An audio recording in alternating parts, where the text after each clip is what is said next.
गायत्री मंत्र का चौथा अक्षर वी हमको धन के सदुपयोग की शिक्षा देता है। वित्त शक्तातु कर्तव्य उचित अभाव पूर्त्याह न तु शक्त्या न यह कार्य दर्पोद्धात्य प्रदर्शनम। अर्थात धन उचित अभावों की पूर्ति के लिए है, उसके द्वारा अहंकार तथा अनुचित कार्य नहीं किए जाने चाहिए। धन का उपार्जन केवल इसी दृष्टि से होना चाहिए कि उससे अपने तथा दूसरों के उचित अभावों की पूर्ति हो। शरीर, मन, बुद्धि और आत्मा के विकास के लिए सांसारिक उत्तरदायित्वों की पूर्ति के लिए धन का उपयोग होना चाहिए और इसीलिए उसे कमाना चाहिए। धन कमाने का उचित तरीका है जिसमें मनुष्य का पूरा शारीरिक और मानसिक श्रम लगा हो, जिसमें किसी दूसरे के हक का अपहरण न किया गया हो, जिसमें कोई चोरी, छल, प्रपंच, अन्याय, दबाव आदि का प्रयोग न किया गया हो, जिससे समाज और राष्ट्र का कोई अहित न होता हो। ऐसी ही कमाई से उपार्जित पैसा फलता फूलता है और उससे मनुष्य की सच्ची उन्नति होती है।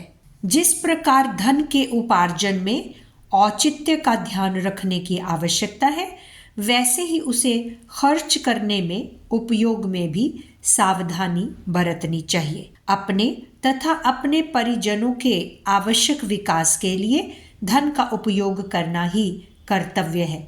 शान शौकत दिखलाने अथवा दुर्व्यसनों की पूर्ति के लिए धन का अपव्यय करना मनुष्य की अवनति, अप्रतिष्ठा और दुर्दशा का कारण होता है।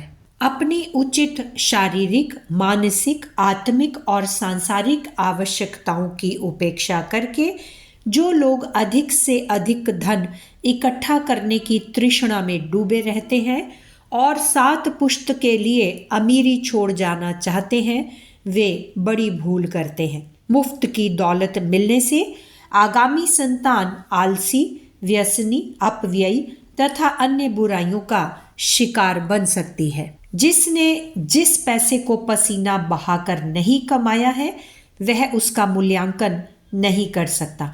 बच्चों के लिए संपत्ति जोड़कर रख जाने के बजाय उनको सुशिक्षित, स्वस्थ और स्वावलंबी बनाने में खर्च करना अधिक उत्तम है। धन की तृष्णा से बचिए। धन कोई बुरी चीज नहीं है और खासकर वर्तमान समय में दुनिया का स्वरूप ही ऐसा हो गया है कि बिना धन के मनुष्य का जीवन निर्वाह संभव नहीं। पर धन तभी तक शुभ और हितकारी है जब तक उसे ईमानदारी के साथ कमाया जाए और उसका सदुपयोग किया जाए। इसके विपरीत यदि हम धन कमाने और चारों तरफ से उसे बटोर कर अपनी तिजोरी में बंद करने को ही अपना लक्ष्य बना लेते हैं अथवा यह समझकर कि हम अपनी संपत्ति का चाहे जैसा उपयोग करें उसे दुर्व्यसनों की पूर्ति में खर्च करते हैं, तो वह हमारे लिए अभिशाप स्वरूप बन जाता है। ऐसा मनुष्य अपना पतन तो करता ही है, साथ ही दूसरे लोगों को उनके उचित अधिकार से वंचित करके उनकी विपत्ति का कारण भी बनता है। आजकल तो हम यही देख रहे हैं कि जिसमें चतुरता एवं शक्ति की तनिक भी अधिकता है, वह कोशिश करता है कि मैं संसार की अधिक से अधिक सुख सामग्री अपने कब्जे में कर लूं। अपनी इसी हवस को पूरा करने के लिए वह अपने पड़ोसियों के अधिकारों के ऊपर हमला करता है और उनके हाथ की रोटी, मुख के ग्रास छीनकर खुद मालदार बनता है। एक आदमी के मालदार बनने का अर्थ है अनेकों का क्रंदन, अनेकों का शोषण, अनेकों का अपहरण। एक ऊंचा मकान बनाया जाए तो उसके लिए बहुत सी मिट्टी जमा करनी पड़ेगी और जहाँ जहाँ से वह मिट्टी उठाई जाएगी वहाँ वहाँ गड्ढा पड़ना निश्चित है। इस संसार में जितने प्राणी हैं उसी हिसाब से वस्तुएं भी परमात्मा उत्पन्न करता है। यदि एक आदमी अपनी आवश्यकता से अधिक वस्तुएं जमा करता है तो इसका अर्थ दूसरों की जरूरी चीजों का अपहरण ही हुआ। गत द्वितीय महायुद्ध में सरकारों ने तथा पूंजीपतियों ने अन्न का अत्यधिक स्टॉक जमा कर लिया। फलस्वरूप दूसरी जगह अन्न की कमी पड़ गई और बंगाल जैसे प्रदेशों में लाखों आदमी भूखे मर गए। गत शताब्दी में ब्रिटेन की धन संपन्नता भारत जैसे पराधीन देशों के दोहन से हुई थी। जिन देशों का शोषण हुआ था वे बेचारे दीन दशा में गरीबी, बेकारी, भूखमरी और बीमारी से तबाह हो रहे थे। वस्तुएं संसार में उतनी ही हैं जिससे सब लोग समान रूप से सुखपूर्वक रह सके। एक व्यक्ति मालदार बनता है तो यह हो नहीं सकता कि उसके कारण अनेकों को गरीब न बनना पड़े। यह महान सत्य हमारे पूजनीय पूर्वजों को भली भांति विदित था, इसीलिए उन्होंने मानव धर्म में अपरिग्रह को महत्वपूर्ण स्थान दिया। वस्तुओं का कम से कम संग्रह करना यह भारतीय सभ्यता का आदर्श सिद्धांत था। ऋषिगण कम से कम वस्तुएं जमा करते थे। वे कोपीन लगाकर फूस के झोंपड़ों में रहकर गुजारा करते थे। जनक जैसे राजा अपने हाथों खेती करके अपने पारिवारिक निर्वाह के लायक अन्न कमाते थे। प्रजा का सामूहिक पैसा राजकोष केवल प्रजा के कामों में ही खर्च होता था। व्यापारी लोग अपने आप को जनता के धन का ट्रस्टी समझते थे और जब आवश्यकता पड़ती थी उस धन को बिना हिचकिचाहट के जनता को सौंप देते थे। भामा शाह ने राणा प्रताप को प्रचुर संपदा दी थी। जनता की थाती को जनता की आवश्यकता के लिए बिना हिचकिचाहट सौंप देने के असंख्य उदाहरण भारतीय इतिहास के पन्ने पन्ने पर अंकित हैं। आज का दृष्टिकोण दूसरा है। लोग मालदार बनने की धुन में अंधे हो रहे हैं। नीति अनीति का, उचित अनुचित का, धर्म अधर्म का प्रश्न उठाकर ताक पर रख दिया गया है और ये कोशिशें हो रही हैं कि किस प्रकार जल्दी से जल्दी धनपति बन जाए। धन, अधिक धन, जल्दी धन, धन धन, इसी रट को लगाता हुआ मनुष्य होश हवास भूल गया है। पागल सियार की तरह धन की खोज में उन्मत्त सा होकर चारों ओर दौड़ लगा रहा है। पाप एक छूत की बीमारी है जो एक से दूसरे को लगती और फैलती है। एक को धनी बनने के लिए यह अंधाधुंधी मचाते हुए देखकर और अनेकों की भी वैसी ही इच्छा होती है। अनुचित रीति से धन जमा करने वाले लुटेरों की संख्या बढ़ती है, फिर लूटने वाले और लूटने वालों में संघर्ष होता है। उधर लूटने वालों में प्रतिद्वंद्विता का संघर्ष होता है। इस प्रकार 3 मोर्चों पर लड़ाई ठन जाती है। घर घर में, गांव गांव में, जाति में, वर्ग में तनातनी हो रही है। जैसे बने वैसे जल्दी से जल्दी धनी बनने, व्यक्तिगत संपन्नता को प्रधानता देने का एक ही निश्चित परिणाम है कलह, जिसे हम अपने चारों ओर तांडव नृत्य करता हुआ देख रहे हैं। इस गतिविधि को जब तक मनुष्य जाति न बदलेगी तब तक उसकी कठिनाइयों का अंत नहीं होगा। एक गुत्थी सुलझने ना पावेगी तब तक नई गुत्थी पैदा हो जाएगी। एक संघर्ष शांत न होने पाएगा तब तक नया संघर्ष आरंभ हो जाएगा। न लूटने वाला सुख की नींद सो सकेगा और न लूटने वाला चैन से बैठेगा। एक का धनी बनना अनेकों के मन में ईर्ष्या की, डाह की, जलन की आग लगाना है। यह सत्य सूर्य सा प्रकाशवान है कि एक का धनी होना अनेकों को गरीब रखना है। इस बुराई को रोकने के लिए हमारे पूर्वजों ने अपरिग्रह का स्वेच्छा स्वीकृत शासन स्थापित किया था। आज की दुनिया राज सत्ता द्वारा समाजवादी प्रणाली की स्थापना करने जा रही है। वस्तुतः जीवन यापन के लिए एक नियत मात्रा में धन की आवश्यकता है। यदि लूट खसोट बंद हो जाए तो बहुत थोड़े प्रयत्न से मनुष्य अपनी आवश्यक वस्तुएं कमा सकता है। शेष समय में विविध प्रकार की उन्नतियों की साधना की जा सकती है। आत्मा मानव शरीर को धारण करने के लिए जिस लोभ से तैयार होती है, प्रयत्न करती है, उस रस को अनुभव करना उसी दशा में संभव है जब धन संचय का बुखार उतर जाए और उस बुखार के साथ साथ जो अन्य अनेकों उपद्रव उठते हैं उनका अंत हो जाए। परमात्मा समदर्शी है, वह सबको समान सुविधा देता है। हमें चाहिए कि भौतिक पदार्थों का उतना ही संचय करें जितना उचित रीति से कमाया जा सके और वास्तविक आवश्यकताओं के लिए पर्याप्त हो। इससे अधिक सामग्री के संचय की तृष्णा ना करें, क्योंकि यह तृष्णा ईश्वरीय इच्छा के विपरीत तथा कलह उत्पन्न करने वाली है। धन विपत्ति का कारण भी हो सकता है।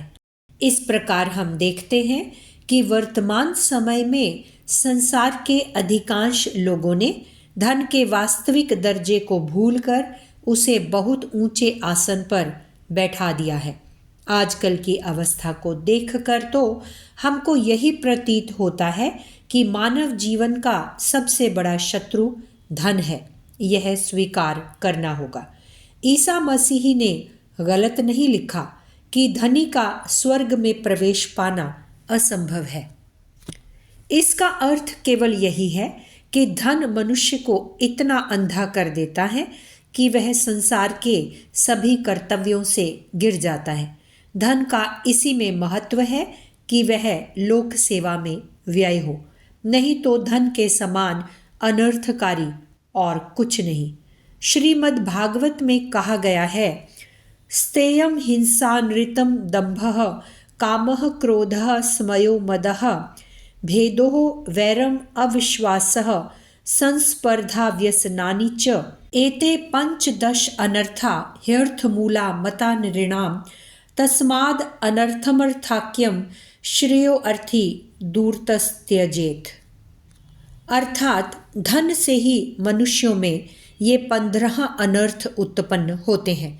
चोरी, हिंसा, झूठ, दंभ, काम, क्रोध, गर्व, मद, भेद बुद्धि, वैर, अविश्वास, स्पर्धा, लंपटता, जुआ और शराब। इसलिए कल्याणकामी पुरुष को अर्थ नामधारी अनर्थ को दूर से ही त्याग देना चाहिए। आज संसार में बहुत कम लोग सुखी कहे जा सकते हैं। भूतकाल में हमारा जीवन केवल रोटी कमाने में बीता। अब हमको समाज में अपना स्थान कमाने में बिताना चाहिए। केवल धन और समृद्धि ही जीवन का लक्ष्य ना हो। लक्ष्य होना चाहिए कभी भी दुखी ना रहना। हर एक के जीवन में सबसे महान प्रेरणा यह होनी चाहिए कि हमारा जीवन प्रकृति के अधिक से अधिक निकट हो और तर्क तथा बुद्धि से दूर ना हो। हमको अपने जीवन में काम करने का आदर्श समझ लेना चाहिए। यह आदर्श पेट का धंधा नहीं, सेवा होना चाहिए। सर्व कल्याण, समाज सेवा, सामाजिक जीवन तथा शिक्षा ही हमारा कार्यक्षेत्र हो। हमको ऐसे युग की कल्पना करनी चाहिए जब हमारा जीवन ध्येय केवल जीविका उपार्जन न रह जाए। जीवन केवल अर्थशास्त्र या प्रतिस्पर्धा की वस्तु न रह जाए। व्यापार के नियम बदल जाएं, एक काम के अनेक करने वाले हों और अनेक व्यक्ति एक ही काम को अपना सकें। मालिक और नौकर में काम करने के घंटों की झिकझिक दूर हो। मनुष्य केवल मनुष्य ही नहीं है, उसकी आत्मा भी है, उसका देवता भी है, उसका इहलोक और परलोक भी है। यदि हम अपने तथा दूसरों के हृदय के भीतर बैठकर यह सब समझ जाएं तो हमारा जीवन कितना सुखी हो जाएगा। पर आज हम ऐसा नहीं करते हैं। यह क्यों? इसका कारण धन की विपत्ति है। धन की दुनिया में निर्धन का व्यक्तित्व समाप्त हो जाता है। जब तक अपने व्यक्तित्व के विकास का अवसर ना मिले, आदमी सुखी नहीं हो सकता। यह सभ्यता व्यक्तित्व के विकास को रोकती है। बिना इसके विकसित हुए सुख नहीं मिल सकता। सुख वह इत्र है जिसे दूसरों को लगाने से पहले खुद को लगाना आवश्यक होता है। यह इत्र तभी बनता है जब हम अपने एक कार्य को दूसरे की सहायता के भाव से करें। हमें चाहे अपनी इच्छाओं का दमन ही क्यों ना करना पड़े, पर हमें दूसरे के सुख का आदर करना पड़ेगा। सुख का सबसे बड़ा साधन निस्वार्थ सेवा है। संसार में रुपए के सबसे बड़े उपासक यहूदी समझे जाते हैं, पर यहूदी समाज में भी अब धन के विरुद्ध जिहाद शुरू हुआ है।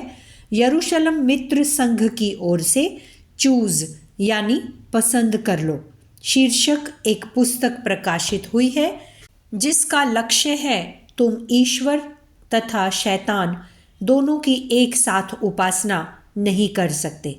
इसके लेखक श्री आर्थर ई जोन्स का कहना है कि ना जाने किस कुघड़ी में रुपया पैसा संसार में आया, जिसने आज हमारे ऊपर ऐसा अधिकार कर लिया है कि हम उसके अंग बन गए हैं। यदि मैं यह कहूँ कि संसार की समृद्धि में सबसे बड़ी बाधा धन यानी रुपया है, तो पुराने लोग सक पका उठेंगे। किंतु आज संसार में जो भी कुछ पीड़ा है वह इसी नीच देवता के कारण है। खाद्य सामग्री का संकट, रोग व्याधि सबका कारण यही है। चूंकि सुख की सभी वस्तुएं इसी से प्राप्त की जा सकती हैं, इसलिए संसार में इतना कष्ट है। जितना समय उपभोग की सामग्री के उत्पादन में लगता है, उससे कई गुना अधिक समय उन वस्तुओं के विक्रय के दाव पेंच में लगता है। व्यापार की दुनिया में ऐसे करोड़ों नर नारी व्यस्त हैं जो उत्पत्ति के नाम पर कुछ नहीं करते। विपत्ति यह है कि आदमी एक दूसरे को प्यार नहीं करते। यदि अपनाने की स्वार्थी भावना के स्थान पर प्रतिपादन की भावना हो जाए तो हर एक वस्तु का आर्थिक महत्व समाप्त हो जाए। आज लाखों आदमी हिसाब किताब बही खाते के काम में परेशान हैं और लाखों आदमी फौज, पलटन या पुलिस में केवल इसीलिए नियुक्त हैं कि बही खाते वालों की तथा उनके कोष की रक्षा करें। जेल तथा पुलिस की आवश्यकता रुपए की दुनिया में होती है। यदि यही लोग स्वयं उत्पादन के काम में लग जाएं तथा अपनी उत्पत्ति का आर्थिक मूल्य न प्राप्त कर शारीरिक सुख ही प्राप्त कर सकें, तो संसार कितना सुखमय हो जाएगा।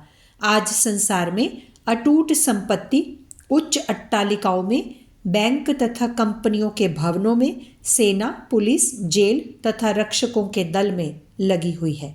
यदि इतनी संपत्ति और उसका बढ़ता हुआ मायाजाल संसार का पेट भरने में खर्च होता तो आज की दुनिया कैसी होती।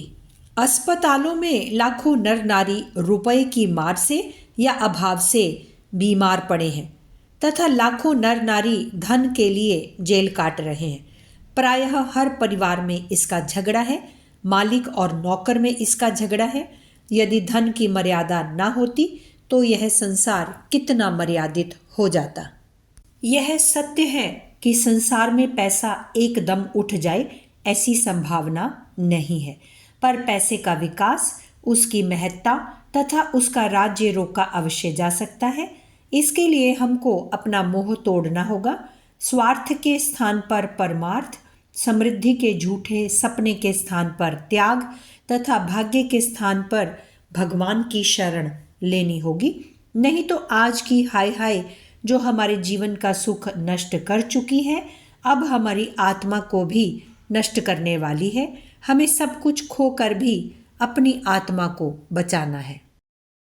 धन के प्रति उचित दृष्टिकोण रखिए। बात यह है कि भ्रमवश हम रुपए पैसे को धन समझ बैठे।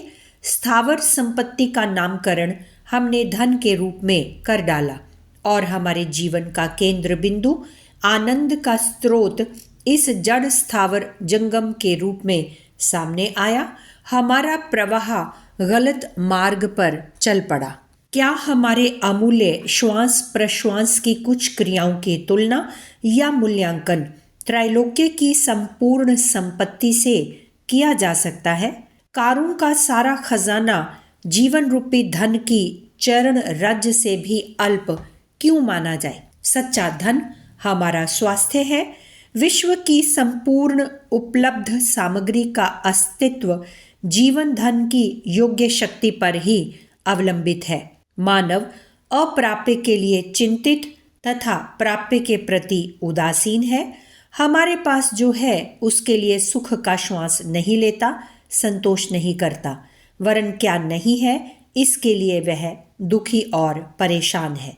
मानव स्वभाव की अनेक दुर्बलताओं में प्राप्य के प्रति असंतोष रहना सहज ही स्वभावजन्य पद्धति मानी गई।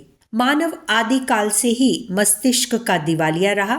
देखिए ना, एक दिन एक हृष्ट पुष्ट भिक्षुक जिसका स्वस्थ शरीर सबल अभिव्यक्ति का प्रतीक था, एक गृहस्थ ज्ञानी के द्वार पर आकर अपनी दरिद्रता का, अपनी अपूर्णता का बड़े जोरदार शब्दों में वर्णन सुना रहा था, जिससे पता चलता था कि वह व्यक्ति महान निर्धन है और इसके लिए वह विश्व निर्माता ईश्वर को अपराधी करार दे रहा था। अचानक ज्ञानी गृहस्थी ने कहा, भाई हमें अपने छोटे भाई हेतु आंख की पुतली की दरकार है, 100 रुपये लेकर आप हमें दे दीजिए। भिक्षुक ने तपाक से नकारात्मक उत्तर दिया कि वह 10,000 रुपये भी दे तो भी अपने इस बहुमूल्य शरीर के अवयव को देने को तैयार नहीं।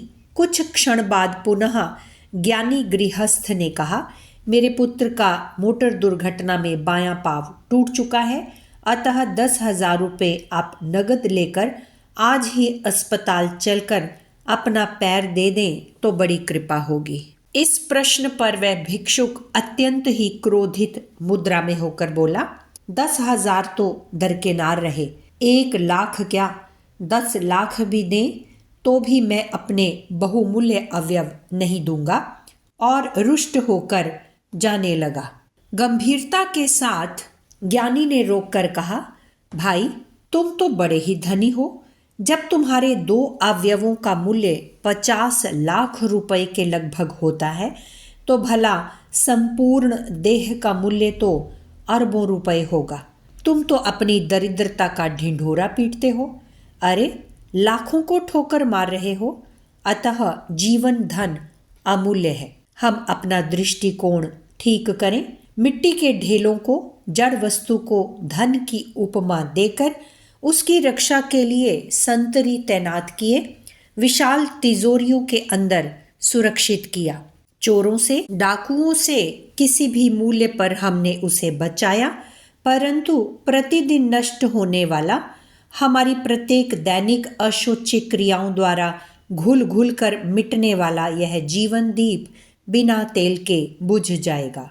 निर्वाण दीपे किम तैल्य दानम, फिर क्या होने वाला है जब दीपक बुझ जाए।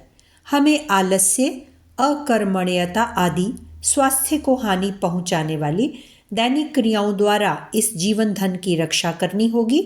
व्यसन, व्यभिचार, संयमहीनता के डाकू कहीं लूट न लें। सतर्कता के साथ जागरूक रहना होगा। रुग्णशैया पर पड़े रोम के अंतिम सम्राट को राजवैद्य द्वारा अंतिम निराशाजनक सूचना पाने पर कि वह केवल कुछ क्षणों के ही मेहमान हैं, आसपास के मंत्रियों से साम्राज्ञी ने कई बार मिन्नतें की कि वे साम्राज्य के कोष का आधा भाग वैद्य के चरणों में भेंट करने को तैयार हैं, अगर उन्हें वे 2 घंटे जीवित और रखें।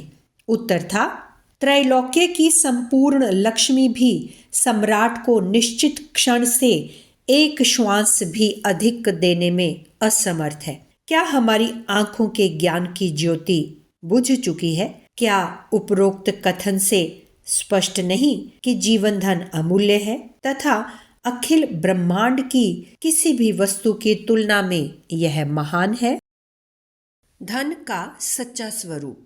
धन इसलिए जमा करना चाहिए कि उसका सदुपयोग किया जा सके और उसे सुख एवं संतोष देने वाले कामों में लगाया जा सके। किंतु यदि जमा करने की लालसा बढ़कर तृष्णा का रूप धारण कर ले और आदमी बिना धर्म अधर्म का ख्याल किए पैसा लेने या आवश्यकताओं की उपेक्षा करके उसे जमा करने की कंजूसी का आदी हो जाए तो वह धन धूल के बराबर है। हो सकता है कि कोई आदमी धनी बन जाए पर उसमें मनुष्यता के आवश्यक गुणों का विकास न हो और उसका चरित्र अत्याचारी, बेईमान या लंपट जैसा बना रहे। यदि धन की वृद्धि के साथ साथ सद्वृत्तियां भी न बढ़ें तो समझना चाहिए कि यह धन जमा करना बेकार हुआ और उसने धन को साधन न समझकर साध्य मान लिया है। धन का गुण उदारता बढ़ाना है, हृदय को विशाल करना है। कंजूसी या बेईमानी के भाव जिसके साथ संबंध हो वह कमाई केवल दुखदाई ही सिद्ध होगी। जिनका हृदय दुर्भावनाओं से कलुषित रहा है वे यदि कंजूसी से धन जोड़ भी लें तो वह उनके लिए कुछ भी सुख नहीं पहुंचाता, वरन उल्टा कष्टकर ही सिद्ध होता है। ऐसे धनवानों को हम कंगाल ही पुकारेंगे क्योंकि पैसे से जो शारीरिक और मानसिक सुविधा मिल सकती है वह उन्हें प्राप्त नहीं होती, उल्टा उसकी चौकीदारी की भारी जोखिम सिर पर लादे रहते हैं। जो आदमी अपने आराम में, स्त्री के स्वास्थ्य में, बच्चों की पढ़ाई में दमड़ी खर्चना नहीं चाहते उन्हें कौन धनवान कहेगा। दूसरों के कष्टों को पत्थर की भांति देखता रहता है किंतु शुभ कार्य में कुछ दान करने के नाम पर जिसके प्राण निकलते हैं ऐसा अभागा मक्खी चूस कदापि धनी नहीं कहा जा सकता। ऐसे लोगों के पास बहुत ही सीमित मात्रा में पैसा जमा हो सकता है क्योंकि वे उसके द्वारा केवल ब्याज कमाने की हिम्मत कर सकते हैं, उनमें घाटे की जोखिम भी रहती है। कंजूस डरता है कि कहीं मेरा पैसा डूब ना जाए, इसलिए उसे छाती से छुड़ाकर किसी कारोबार में लगाने की हिम्मत नहीं होती। इन कारणों से कोई भी कंजूस स्वभाव का मनुष्य बहुत बड़ा धनी नहीं हो सकता। तृष्णा का कहीं अंत नहीं, हवस छाया के समान है जिसे आज तक कोई भी पकड़ नहीं सका। मनुष्य जीवन का उद्देश्य केवल पैसा पैदा करना ही नहीं वरन इससे भी कुछ बढ़कर है। पोम्पाई नगर के खंडहरों को खोदते हुए एक ऐसे मानव का अस्थि पिंजर मिला जो हाथ में सोने का एक ढेला बड़ी मजबूती से पकड़े हुए था। मालूम होता है कि उसने मृत्यु के समय सोने की रक्षा की सबसे अधिक चिंता की होगी। एक जहाज जब डूब रहा था तो सब लोग नावों में बैठकर भागने लगे किंतु एक व्यक्ति उस जहाज के खजाने में से धन समेटने में लग गया। साथियों ने कहा, चलो भाग चलो नहीं तो डूब जाओगे, पर वह मनुष्य अपनी धुन में लगा रहा और जहाज के साथ डूब गया। एक कंजूस व्यक्ति की तपस्या से प्रसन्न होकर भगवान शंकर ने उसे एक ऐसी थैली दी जिसमें बार बार निकालने पर भी 1 रुपया बना रहता था। साथ ही शंकर जी ने यह भी कह दिया कि जब तक इस थैली को नष्ट न कर दो तब तक खर्च करना आरंभ न करना। वह गरीब आदमी एक एक करके रुपया निकालने लगा, साथ ही उसकी तृष्णा बढ़ने लगी। बार बार निकालता ही रहा, यहाँ तक कि निकालते निकालते उसकी मृत्यु हो गई। एक बार लक्ष्मी जी ने एक भिखारी से कहा कि तुझे जितना सोना चाहिए ले ले, पर वह जमीन पर ना गिरने पावे, नहीं तो मिट्टी हो जाएगा। भिखारी अपनी झोली में अंधाधुंध सोना भरता गया, यहाँ तक कि झोली फटकर सोना जमीन पर गिर पड़ा और धूल हो गया। मुहम्मद गोरी जब मरने लगा तो उसने अपना सारा खजाना आंखों के सामने फैलाया। वह उसकी ओर आंखें फाड़ फाड़ कर देख रहा था और नेत्रों में से आंसुओं की धार बह रही थी। तृष्णा से सताए हुए कंजूस भिखमंगों से जरा भी कम नहीं है, भले ही उनकी तिजोरियां सोने से भरी हों। सच्ची दौलत का मार्ग आत्मा को दिव्य गुणों से संपन्न करना है। सच मानिए, हृदय की सद्वृत्तियों को छोड़कर बाहर कहीं भी सुख शांति नहीं है। भ्रमवश भले ही हम बाह्य परिस्थितियों में सुख ढूंढते फिरें, यह ठीक है कि कुछ निकम्मे आदमी भी अनायास धनवान हो जाते हैं, पर असल में वे धनपति नहीं है। यथार्थ में तो दरिद्रों से अधिक दरिद्रता भोग रहे हैं। उनका धन बेकार है, अस्थिर है और बहुत अंशों में तो वह उनके लिए दुखदाई भी है। दुर्गुणी धनवान कुछ नहीं, केवल एक भिक्षुक है। मरते समय तक जो धनी बना रहे कहते हैं वह बड़ा भाग्यवान था, लेकिन हमारा मत है कि वह अभागा है, क्योंकि अगले जन्म में अपने पापों का फल तो वह स्वयं भोगेगा, किंतु धन को ना तो भोग सका और न साथ ले जा सका। जिसके हृदय में सत प्रवृत्तियों का निवास है वही सबसे बड़ा धनवान है, चाहे बाहर से वह गरीबी का जीवन ही क्यों ना व्यतीत करता हो। सद्गुणी का सुखी होना निश्चित है। समृद्धि उसके स्वागत के लिए दरवाजा खोले खड़ी है। यदि आप स्थायी रहने वाली संपदा चाहते हैं तो धर्मात्मा बनिए। लालच में आकर अधिक पैसे जोड़ने के लिए दुष्कर्म करना, यह तो कंगाली का मार्ग है। खबरदार रहो कि कहीं लालच के वशीभूत होकर सोना कमाने तो चलो, पर बदले में मिट्टी ही हाथ लगकर न रह जाए। धन का सच्चा स्वरूप। एडिसन ने एक स्थान पर लिखा है कि देवता लोग जब मनुष्य जाति पर कोई बहुत बड़ी कृपा करते हैं तो तूफान और दुर्घटनाएं उत्पन्न करते हैं, जिससे कि लोगों का छिपा हुआ पौरुष प्रकट हो और उन्हें अपने विकास का अवसर प्राप्त हो। कोई पत्थर तब तक सुंदर मूर्ति के रूप में परिणत नहीं हो सकता जब तक कि उसे छैनी हथौड़े की हजारों छोटी बड़ी चोटें ना लगें। एडमंड वर्क कहते हैं कि कठिनाई व्यायामशाला के उस उस्ताद का नाम है जो अपने शिष्यों को पहलवान बनाने के लिए उनसे खुद लड़ता है और उन्हें पटक पटक कर ऐसा मजबूत बना देता है कि वे दूसरे पहलवान को गिरा सकें। जॉन बांथन ईश्वर से प्रार्थना किया करते थे कि हे प्रभु, मुझे अधिक कष्ट दे ताकि मैं अधिक सुख भोग सकूं। जो वृक्ष पत्थरों और कठोर भूभागों में उत्पन्न होते हैं और जीवित रहने के लिए सर्दी, गर्मी, आंधी आदि से निरंतर युद्ध करते हैं, देखा गया है कि वे वृक्ष अधिक सुदृढ़ और दीर्घजीवी होते हैं। जिन्हें कठिन अवसरों का सामना नहीं करना पड़ता, उनसे जीवन भर कुछ महत्वपूर्ण कार्य नहीं हो सकता।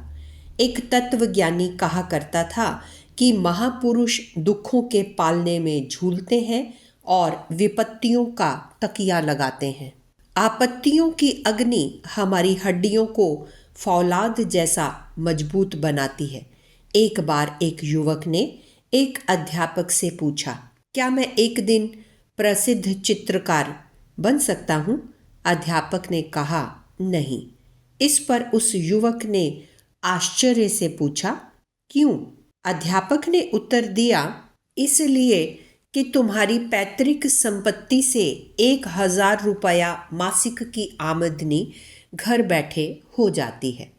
पैसे के चकाचौंध में मनुष्य को अपना कर्तव्य पथ दिखाई नहीं पड़ता और वह रास्ता भूलकर कहीं से कहीं चला जाता है।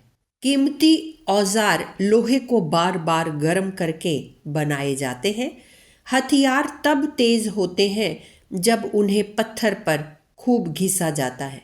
खराद पर चढ़े बिना हीरे में चमक नहीं आती। चुंबक पत्थर को यदि रगड़ा ना जाए तो उसके अंदर छिपी हुई अग्नि यूं ही सुषुप्त अवस्था में पड़ी रहेगी। परमात्मा ने मनुष्य जाति को बहुत सी अमूल्य वस्तुएं दी हैं। इनमें सबसे अधिक महत्वपूर्ण गरीबी, कठिनाई, आपत्ति और असुविधा है, क्योंकि इन्हीं के द्वारा मनुष्य को अपने सर्वोत्तम गुणों का विकास करने योग्य अवसर मिलता है। कदाचित परमेश्वर हर एक व्यक्ति के सब काम आसान कर देता तो निश्चय ही आलसी होकर हम लोग कब के मिट गए होते। यदि आपने बेईमानी करके लाखों रुपए की संपत्ति जमा कर ली तो क्या बड़ा काम कर लिया। दीन दुखियों का रक्त चूस कर यदि अपना पेट बढ़ा लिया तो क्या यह बड़ी सफलता हुई। आपके अमीर बनने से यदि दूसरे अनेक व्यक्ति गरीब बन रहे हों, आपके व्यापार से दूसरों के जीवन पतित हो रहे हों, अनेकों की सुख शांति नष्ट हो रही हो, तो ऐसी अमीरी पर लानत है।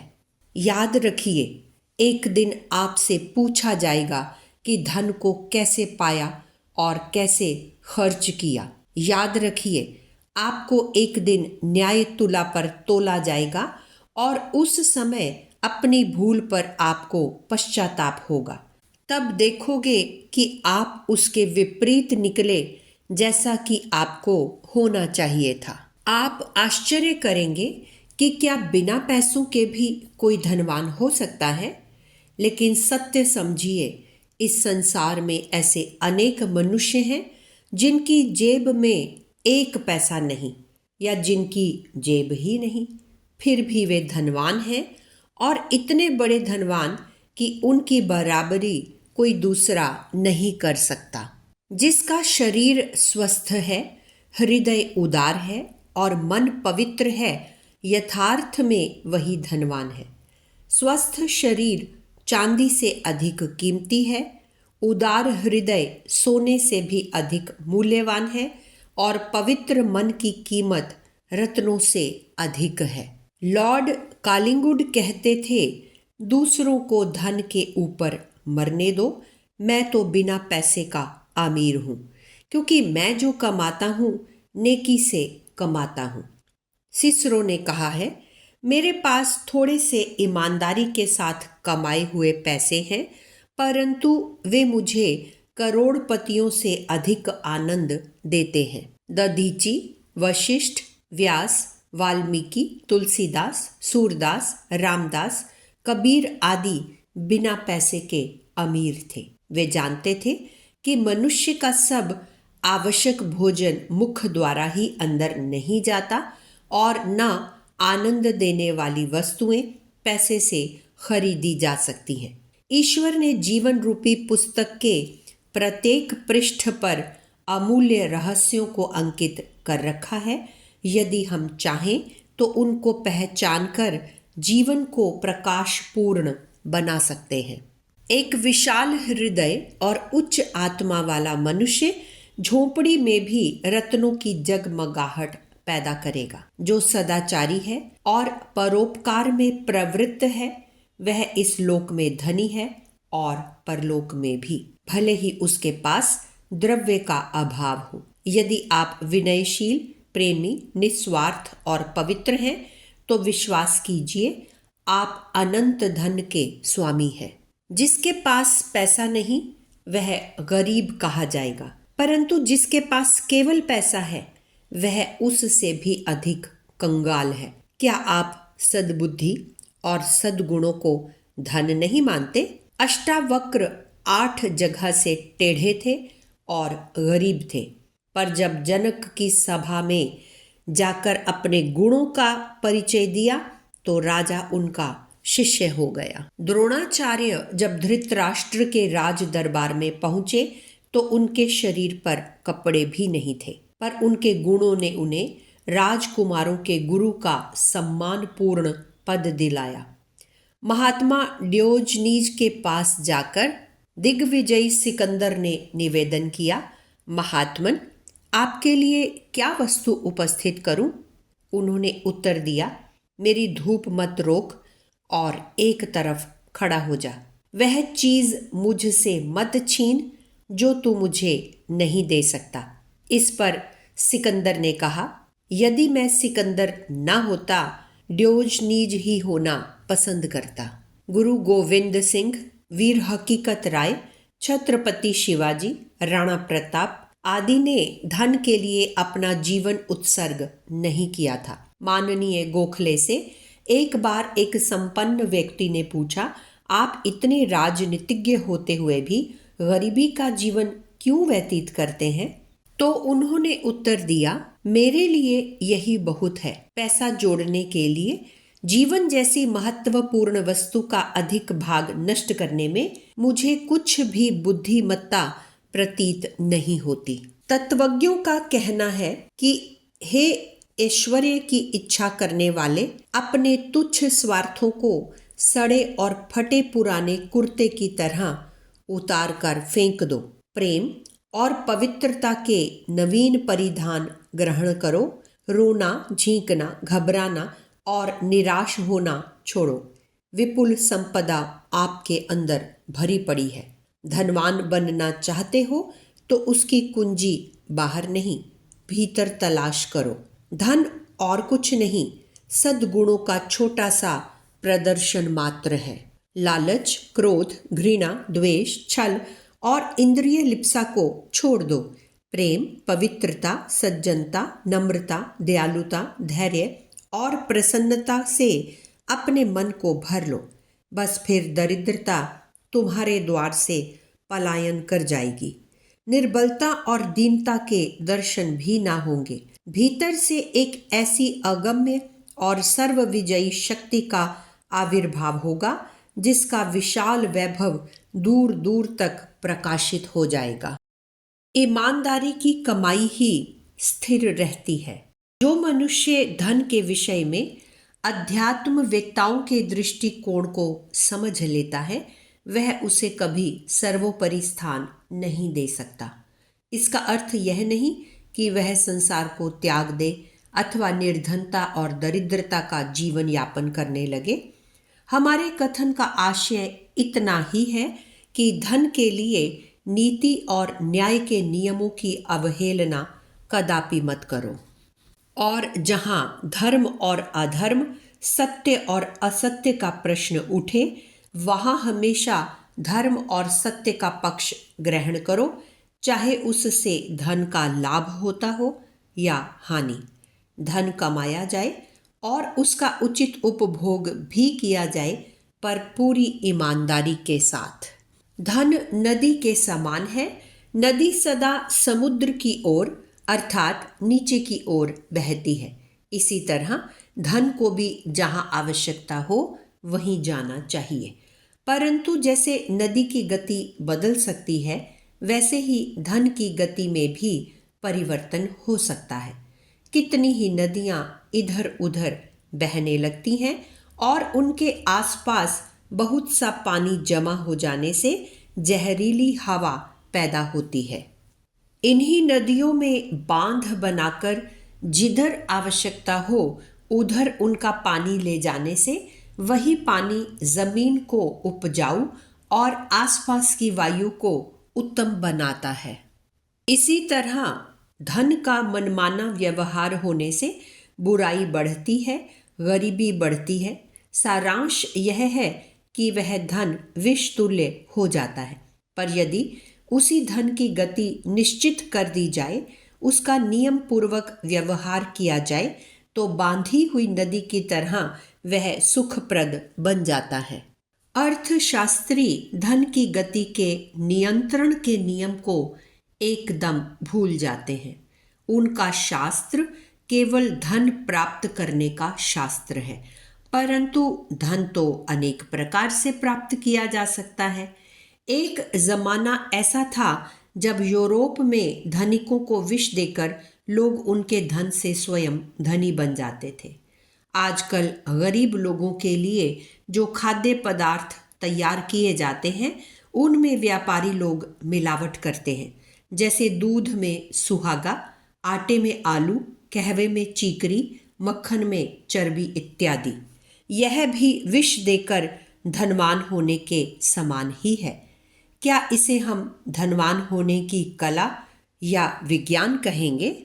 परंतु यह समझ लेना चाहिए कि अर्थशास्त्री निरी लूट से ही धनी होने की बात कहते हैं।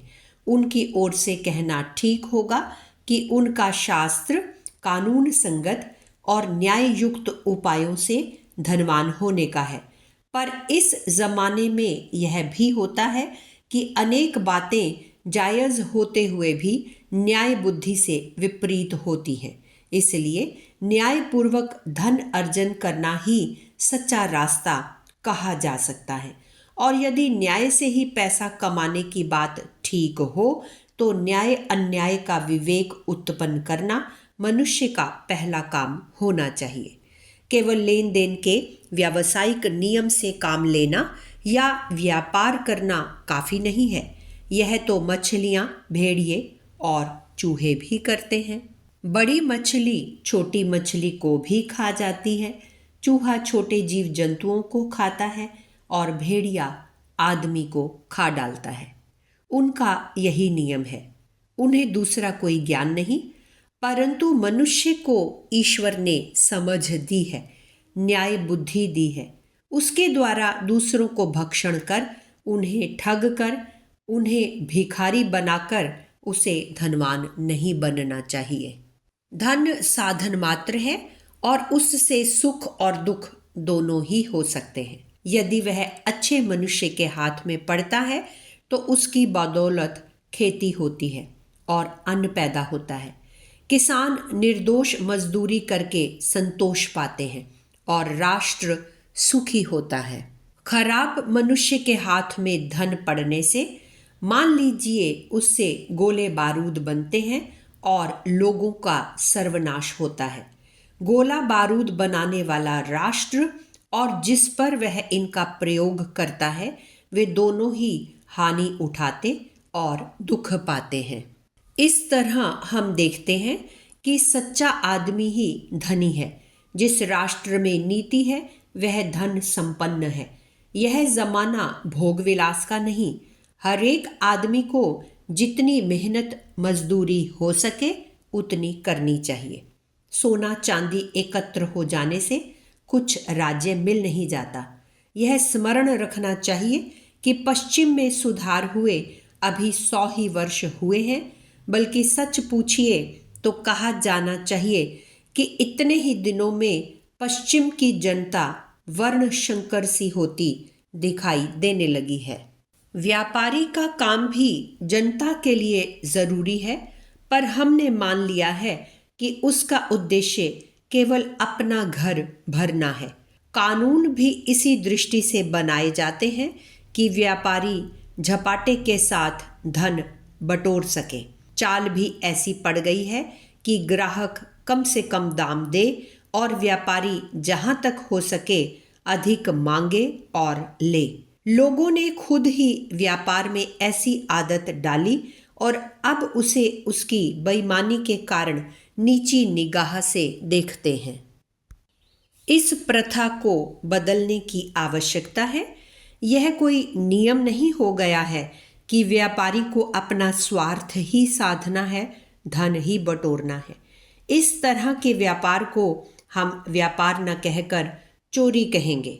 जिस तरह सिपाही राज्य के सुख के लिए जान दे देता है, उसी तरह व्यापारी को जनता के सुख के लिए धन गवा देना चाहिए, प्राण भी दे देना चाहिए। सिपाही का काम जनता की रक्षा करना है, धर्म उपदेशक का उसको शिक्षा देना है, चिकित्सक का उसे स्वस्थ रखना है और व्यापारी का उसके लिए आवश्यक माल जुटाना है। इन सब का कर्तव्य समय पर अपने प्राण भी दे देना है। धन का अपव्यय बंद कीजिए। ईमानदारी और सत्य व्यवहार के उपदेश सुनते हुए भी बहुसंख्यक व्यक्ति इनका पालन नहीं कर सकते। इसका मुख्य कारण है उनकी अपव्यय की आदत। जिन लोगों को दूसरों की देखा देखी, अपने सामर्थ्य से अधिक शान शौकत दिखलाने, तरह तरह के बेकार खर्च करने की आदत पड़ जाती है, वे इच्छा करने पर भी ईमानदारी पर स्थिर नहीं रह सकते। ऐसे लोगों की आर्थिक अवस्था किन कारणों से नहीं सुधर पाती, उसका एक चित्र यहाँ दिया जाता है। आप 100 रुपये मासिक कमाते हैं। पास पड़ोस वाले आपको आर्थिक दृष्टि से संपन्न समझते हैं। आपके हाथ में रुपए आते जाते हैं, किंतु आपको यह देखकर अत्यंत दुख होता है कि आपका वेतन महीने की 20 तारीख को ही समाप्त हो जाता है। अंतिम 10 दिन खींचतान, कर्ज, तंगी और कठिनाई से कटते हैं। आप बाजार से उधार लाते हैं। जीवन रक्षा के पदार्थ भी आप नहीं खरीद पाते। आपके नौकर, बच्चे, पत्नी आपसे पैसे मांगते हैं। बाजार वाले तगादे भेजते हैं। आप किसी प्रकार अपना मुंह छिपाए टाल मटोल करते रहते हैं और बड़ी उत्सुकता से महीने की पहली तारीख की प्रतीक्षा करते हैं। वर्ष के 12 महीने यही क्रम चलता है। कुछ बचत नहीं होती। वृद्धावस्था में दूसरों पर आश्रित रहते हैं। बच्चों के विवाह तक नहीं कर पाते। बच्चों की उच्च शिक्षा या अपनी महत्वाकांक्षाएं पूर्ण नहीं कर पाते। लेकिन क्यों? कभी आपने सोचा है कि आपका वेतन क्यों 20 तारीख को समाप्त हो जाता है? आप असंतुष्ट झुंझलाए क्यों रहते हैं? अच्छा, अपने घर के समीप वाली जो पान सिगरेट की दुकान है, उसका बिल लीजिए। महीने में कितने रुपए आप पान सिगरेट में व्यय करते हैं? प्रतिदिन कम से कम 5-6 सिगरेट और 2-4 पान आप प्रयोग में लाते हैं। बढ़िया सिगरेट या बीड़ी, माचिस आपकी जेब में पड़ी रहती है। यदि 4-5 आने रोज भी आपने इसमें व्यय किए तो महीने के 8-10 रुपए सिगरेट में फूक गए। सिगरेट वाले का यह तो न्यूनतम खर्च है। बहुत से 15 से 20 रुपए प्रति माह तक इस पर खर्च कर डालते हैं। चाट पकौड़ी, चाय वाला, कॉफ़ी हाउस, रेस्तोरां, चुस्की, शरबत, सोडा, आइसक्रीम, लाइट रिफ्रेशमेंट वालों से पूछिए कि वे आपकी कमाई का कितना हिस्सा ले लेते हैं। यदि अकेले गए तो 50 पैसे या 75 पैसे का, अन्यथा 1 रुपया, सवा रुपया का बिल मित्रों के साथ जाने पर बन जाता है। एक प्याली चाय खरीद कर आप अपने पसीने की कमाई व्यर्थ गंवाते हैं।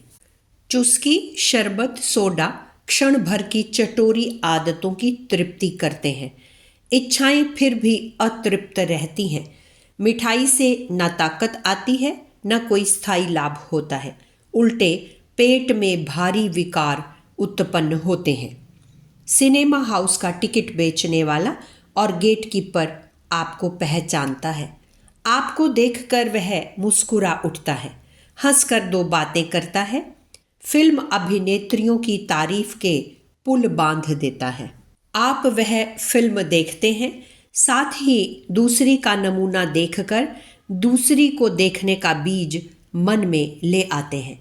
एक के पश्चात दूसरी, फिर तीसरी फिल्म को देखने की धुन सवार रहती है और रुपया व्यय कर आप सिनेमा से लाते हैं वासनाओं का तांडव। कुत्सित कल्पना के वासनामय चित्र, गंदे गीत, रोमांटिक भावनाएं, शरारत से भरी गंदी आदतें, साथ ही अपनी नेत्र ज्योति भी बर्बाद करते हैं। गुप्त रूप से वासना पूर्ति के नाना उपाय सोचते, दिमागी अय्याशी करते और रोगग्रस्त होकर मृत्यु को प्राप्त होते हैं। बीमारियों में आप मास में 8 से 10 रुपए व्यय करते हैं। किसी को बुखार है तो किसी को खांसी, जुकाम, सर दर्द या टॉन्सिल। पत्नी प्रदर या मासिक धर्म के रोगों से दुखी है। आप स्वयं कब्ज या अन्य किसी गुप्त रोग के शिकार हैं, तब तो कहने की बात ही क्या। कभी इंजेक्शन तो कभी किसी को ताकत की दवाई चलती रहती है। कुछ बीमारियां ऐसी हैं जिन्हें आपने स्वयं पाल पोस कर बड़ा किया है। आप दांत साफ नहीं करते, फिर आए दिन नए दांत लगवाते या उन्हीं का इलाज कराया करते हैं। दंत डॉक्टर आपकी लापरवाही और आलस्य पर पलते हैं। क्या आपने कभी सोचा है कि आपके शहर में दवाइयों की इतनी दुकानें क्यों बढ़ती चली जा रही हैं? हम ही अपना पैसा रोगों के शिकार होकर इन्हें देते हैं और पालते हैं। विवाह, झूठा दिखावा, धनी पड़ोसी की प्रतियोगिता, सैर सपाटा, यात्राएं, उत्सव, दान इत्यादि में आप प्रायः इतना व्यय कर डालते हैं कि साड़ी या किसी अन्य कीमती सामान की जिद की तो आप अपनी जेब देखने के स्थान पर केवल उसे प्रसन्न करने मात्र के लिए तुरंत कुछ भी शौक की चीज खरीद लेते हैं। आप दिन में 1 रुपया कमाते हैं, पर भोजन, वस्त्र या मकान अच्छे से अच्छा रखना चाहते हैं। फैशन में भी अंतर नहीं करते। आराम और विलासिता की वस्तुएं, क्रीम, पाउडर, शेविंग, सिनेमा, रेशमी कपड़ा, सूट बूट, सुगंधित तेल, सिगरेट भी कम करना नहीं चाहते। फिर बताइए, कर्जदार क्यों कर न बनेंगे? आपका धोबी महीने में 10 रुपए आपसे कमा लेता है। आप 2 दिन तक एक धुली हुई कमीज नहीं पहनते। पैंट की क्रीज, रंग एक दिन में खराब कर डालते हैं। हर सप्ताह हेयर कटिंग के लिए जाते हैं। प्रतिदिन जूते पर पॉलिश करते हैं। बिजली के पंखे और रेडियो के बिना आपका काम नहीं चलता। पैसे पास नहीं, फिर भी आप अखबार खरीदते हैं। मित्रों को घर पर बुलाकर उन्हें कुछ ना कुछ चटाया करते हैं। रिक्शा, इक्के, ट्राम, साइकिल की सवारी में आपके काफ़ी रुपए नष्ट होते हैं। ज्यों-ज्यों आपकी आवश्यकता बढ़ेगी, त्यों तो आपको खर्च की तंगी का अनुभव होगा। आजकल कृत्रिम आवश्यकताएं वृद्धि पर है। ऐशो आराम, दिखावट, मिथ्या गर्व प्रदर्शन, विलासिता, शौक, मेले, तमाशे, फैशन, मादक द्रव्यों पर फिजूल खर्ची खूब की जा रही है। ये सब क्षणिक आनंद की वस्तुएं हैं। कृत्रिम आवश्यकताएं हमें गुलाम बनाती हैं। इन्हीं के कारण हम महंगाई और तंगी अनुभव करते हैं। चूंकि कृत्रिम आवश्यकताओं में हम अधिकांश आमदनी व्यय कर देते हैं, हमें जीवन रक्षक और आवश्यक पदार्थ खरीदते हुए महंगाई प्रतीत होती है। साधारण, सरल और स्वस्थ जीवन के लिए निपुणतादायक पदार्थ अपेक्षाकृत अब भी सस्ते हैं। जीवन रक्षा के पदार्थ, अन्न, वस्त्र, मकान इत्यादि साधारण दर्जे के भी हो सकते हैं। मजे में आप निर्वाह कर सकते हैं। अतः जैसे जैसे जीवन रक्षक पदार्थों का मूल्य बढ़ता जाए, वैसे वैसे आपको विलासिता और ऐशो आराम की वस्तुएं त्यागते रहना चाहिए। आप केवल आवश्यक पदार्थों पर दृष्टि रखिए। वे चाहे जिस मूल्य पर मिले खरीदिए, किंतु विलासिता और फिजूल खर्ची से बचिए। बनावटी, अस्वाभाविक रूप से दूसरों को भ्रम में डालने के लिए या आकर्षण में फंसाने के लिए जो मायाचार चल रहा है, उसे त्याग दीजिए। भड़कीली पोशाक के दंभ से मुक्ति पाकर आप सज्जन कहलाएंगे। अब आप पूछेंगे कि आवश्यकताओं, आराम की वस्तुओं और विलासिता की चीज़ों में क्या अंतर है? मनुष्य के लिए सबसे मूल्यवान उसका शरीर है। शरीर में उसका संपूर्ण कुटुंब भी शामिल है। वह अपना और अपने परिवार का शरीर बनाए रखने की फिक्र में है। उपभोग के आवश्यक पदार्थ वे हैं जो शरीर और स्वास्थ्य के लिए जरूरी हैं। यही मनुष्य के लिए महत्व के हैं। जीवन रक्षक पदार्थों के अंतर्गत 3 चीजें प्रमुख हैं: भोजन, वस्त्र और मकान। भोजन मिले, शरीर ढकने के लिए वस्त्र हो और सर्दी, गर्मी, बरसात से रक्षा के निमित्त मकान हो। ये वस्तुएं ठीक हैं तो जीवन रक्षा और निर्वाह चलता रहता है। जीवन की रक्षा के लिए ये वस्तुएं अनिवार्य हैं। यदि इन्हीं पदार्थों की किस्म अच्छी है तो शरीर रक्षा के साथ साथ निपुणता भी प्राप्त होगी। कार्य शक्ति, स्फूर्ति बल और उत्साह में वृद्धि होगी।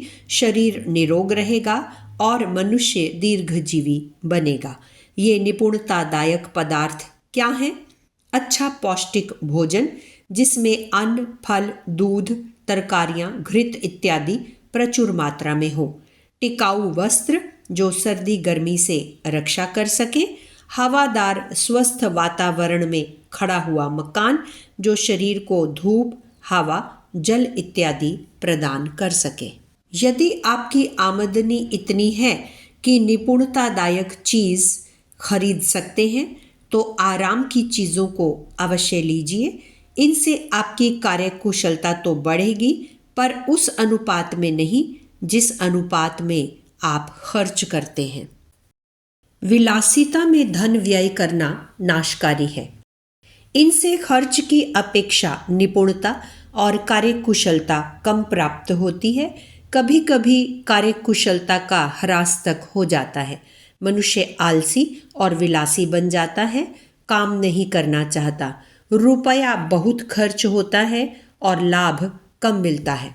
इस श्रेणी में ये वस्तुएं हैं आलीशान कोठियाँ, रेशम या जरी के बढ़िया कीमती भड़कीले वस्त्र, मिष्ठान, मेवे, चाट पकौड़ी, शराब, चाय, तरह तरह के अचार मुरब्बे, मांस भक्षण, फैशनेबल चीज़ें, मोटर, तंबाकू, पान, गहने, जन्मोत्सव और विवाह में अनाप शनाप व्यय, रोज दिन में 2 बार बदले जाने वाले कपड़े, साड़ियाँ, अत्यधिक सजावट, नौकर चाकर, मनोरंजन के कीमती सामान, घोड़ा गाड़ी, बढ़िया फाउंटेन पेन, सोने की घड़ियाँ, होटल रेस्तोरां में खाना, सिनेमा, सिगरेट, पान, वैश्यागमन, नाच रंग, व्यभिचार, श्रृंगारिक पुस्तकें, कीमती सिनेमा की पत्र पत्रिकाएं, तस्वीरें, अपनी हैसियत से अधिक दान, हवाखोरी, सफ़र, यात्राएं, बढ़िया रेडियो, भड़कीली पोशाक, क्रीम, पाउडर, इत्र इत्यादि।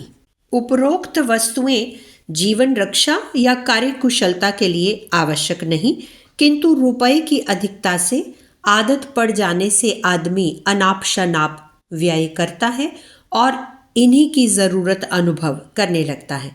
इन्हीं वस्तुओं पर सबसे अधिक टैक्स लगते हैं, कीमत बढ़ती है। ये कृत्रिम आवश्यकताओं से पनपते हैं, इनसे सावधान रहिए। हम देखते हैं कि लोग विवाह, शादी, त्योहार, उत्सव, प्रीति भोज आदि के अवसर पर दूसरे लोगों के सामने अपनी हैसियत प्रकट करने के लिए अंधाधुंध व्यय करते हैं। भूखों मरने वाले भी कर्ज लेकर अपना प्रदर्शन इसी धूमधाम से करते हैं, मानो कोई बड़े भारी अमीर हो।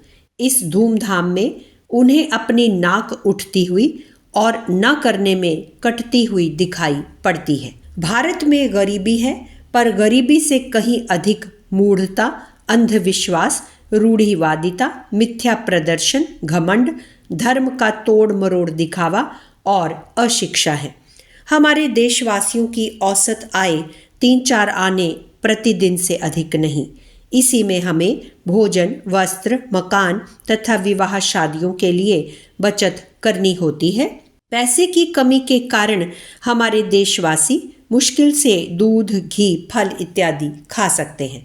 अधिक संख्या में तो वे स्वच्छ मकानों में भी नहीं रह पाते, अच्छे वस्त्र प्राप्त नहीं कर पाते, बच्चों को अच्छी शिक्षा नहीं दिला पाते, बीमारी में उच्च प्रकार की चिकित्सा नहीं करा सकते, यात्रा, अध्ययन, मनोरंजन के साधनों से वंचित रह जाते हैं। फिर भी शोक का विषय है कि वे विवाह के अवसर पर सब कुछ भूल जाते हैं। मृतक भोज कर्ज लेकर करते हैं, मुकदमेबाजी में हजारों रुपया फूंक देते हैं। इस उपक्रम के लिए उन्हें वर्षों पेट काट कर एक एक कौड़ी जोड़नी पड़ती है, कर्ज लेना पड़ता है या और कोई अनीतिमूलक पेशा करना पड़ता है। आर्थिक सफलता की कुंजी आत्मविश्वास। अगर आपने धन के वास्तविक रूप को समझ लिया है और आप उसका दुरुपयोग करने से बचकर रहते हैं तो कोई कारण नहीं कि उचित प्रयत्न करने पर आप आर्थिक सफलता प्राप्त न करें। आप आर्थिक रूप से सफल होना चाहते हैं तो समृद्धि के विचारों को बहुतायत से मन मंदिर में प्रविष्ट होने दीजिए। यह मत समझिए कि आपका सरोकार दरिद्रता, क्षुद्रता, नीचता से है। संसार में यदि कोई चीज सबसे निकृष्ट है तो वह विचार दारिद्र्य ही है। जिस मनुष्य के विचारों में दरिद्रता प्रविष्ट हो जाती है वह रुपया पैसा होते हुए भी सदैव भाग्य का रोना रोया करता है। दरिद्रता के अनिष्टकारी विचार हमें समृद्धशाली होने से रोकते हैं, दरिद्र ही बनाए रखते हैं। आप दरिद्री, गरीब या अनाथहीन अवस्था में रहने के हेतु पृथ्वी पर नहीं जन्मे हैं। आप केवल मुट्ठी भर अनाज या वस्त्र के लिए दास वृत्ति करते रहने को उत्पन्न नहीं हुए हैं। गरीब क्यों सदैव दीन अवस्था में रहता है? इसका प्रधान कारण यह है कि वह उच्च आकांक्षा, उत्तम कल्पना, स्वास्थ्य वर्धक स्फूर्तिमय विचारों को नष्ट कर देता है, आलस्य और अविवेक में डूब जाता है, हृदय को संकुचित, क्षुद्र, प्रेम विहीन और निराश बना लेता है।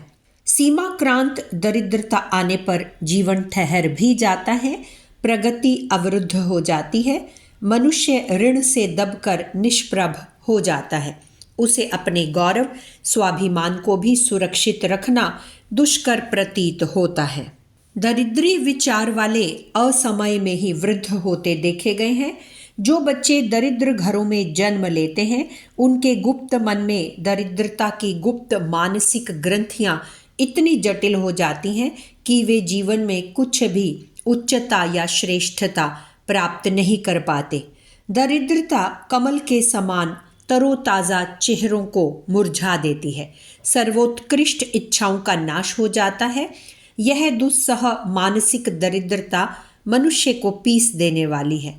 सैकड़ों मनुष्य इसी क्षुद्रता के गर्त में डूबे हुए हैं। आर्थिक सफलता के लिए भी एक मानसिक परिस्थिति, योग्यता एवं प्रयत्नशीलता की आवश्यकता है। लक्ष्मी का आवाहन करने के हेतु भी मानसिक दृष्टि से आपको कुछ पूजा का सामान एकत्रित करना पड़ता है। दीपावली के लक्ष्मी पूजन के अवसर पर आप घर झाड़ते, लीपते, पोतते, सजाते हैं। नई नई तस्वीरें, कलात्मक वस्तुओं से घर को चित्रित करते हैं। अपने शरीर पर सुंदर सुंदर वस्त्र और आभूषण धारण करते हैं।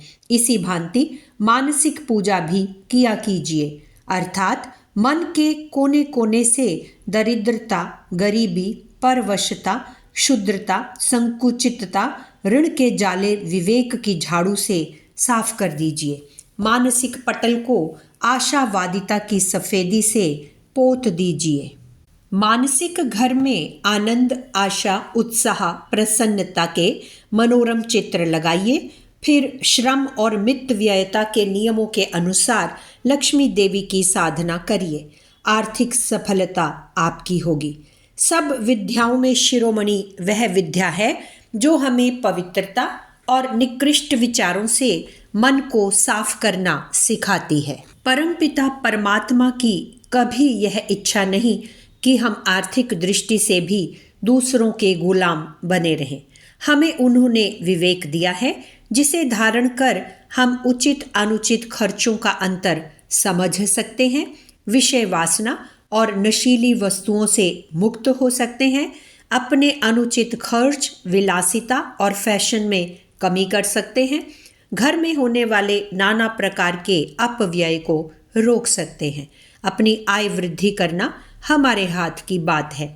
जितना हम परिश्रम करेंगे, योग्यताओं को बढ़ाएंगे, अपनी विद्या में सर्वोत्कृष्टता, मान्यता, निपुणता प्राप्त करेंगे, उसी अनुपात में हमारी आय भी बढ़ती चली जाएगी। सबको अपनी अपनी योग्यता और निपुणता के आधार पर धन प्राप्त होता है। फिर क्यों ना हम अपनी योग्यता बढ़ाएं और अपने आप को हर प्रकार से योग्य प्रमाणित करें। श्री ओरसन मॉडर्न ने अपनी पुस्तक शांति, शक्ति और समृद्धि में कई आवश्यक तत्वों की ओर ध्यान आकर्षित करते हुए लिखा है, विश्व के अनेक दरिद्री लोगों के कारण को खोजो तो पता लगेगा कि उनमें आत्मविश्वास नहीं था। उन्हें यह विश्वास नहीं था कि वे दरिद्रता से छुटकारा पा सकते हैं। हम गरीबों को बताना चाहते हैं कि वे ऐसी कठोर स्थिति में भी अपने आप को उन्नत बना सकते हैं। सैकड़ों नहीं प्रत्युत हजारों ऐसी स्थिति में उन्नत धनवान बने हैं और इसलिए हम कहते हैं कि इन गरीबों के लिए भी आशा है। वे अपनी परिस्थिति को बदल सकते हैं। संसार में आत्मविश्वास ही ऐसी कुंजी है जो सफलता का द्वार खोल सकती है। संसार में जितनी प्रकार की श्रेष्ठ शक्तियां हैं वे भगवान की प्रदान की हुई हैं। धन की शक्ति भी उन्हीं के द्वारा उत्पन्न की गई है और उन्होंने लक्ष्मी के रूप में उसे संसार के कल्याणार्थ प्रेरित किया है। मनुष्य का कर्तव्य है कि इसे भगवान की पवित्र धरोहर समझकर व्यवहार करे। इतना ही नहीं, उसे इस बात का भी ध्यान रखना चाहिए कि यह शक्ति ऐसे लोगों के पास ना जा सके जो इसका दुरुपयोग करके दूसरों का अनिष्ट करने वाले हों। हम सदा से ही धन की प्रशंसा और बुराई दोनों तरह की बातें सुनते आए हैं। संत जनों ने कामिनी और कंचन को आत्मिक पतन का कारण माना है। दूसरी ओर सांसारिक कवि सर्वे गुणः कंचनम आश्रयंती का सिद्धांत सुनाया करते हैं। दोनों ही बातें सत्य हैं।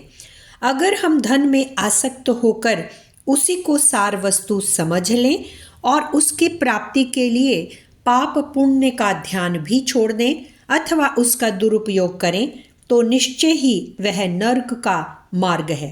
पर यदि उसे केवल सांसारिक आवश्यकताओं की पूर्ति का एक साधन मानकर उचित कामों में उसका उपयोग करें तो वही कल्याणकारी बन सकता है। इसलिए आत्म कल्याण के इच्छुक को सदैव धन की वास्तविकता को ध्यान में रखते हुए उसका सदुपयोग ही करना चाहिए। पुस्तक गायत्री मंत्र के वी अक्षर की व्याख्या, धन का सदुपयोग, लेखक पंडित श्री राम शर्मा आचार्य। अगर आपको हमारी यह वीडियो पसंद आई हो तो इसको लाइक करें, कमेंट और शेयर ज़रूर करें और हमारे YouTube चैनल ऋषि चिंतन को सब्सक्राइब भी कर लें। साथ ही बेल आइकन को भी दबाएं ताकि आपको आने वाली वीडियोस की नोटिफिकेशंस मिलती रहें। धन्यवाद।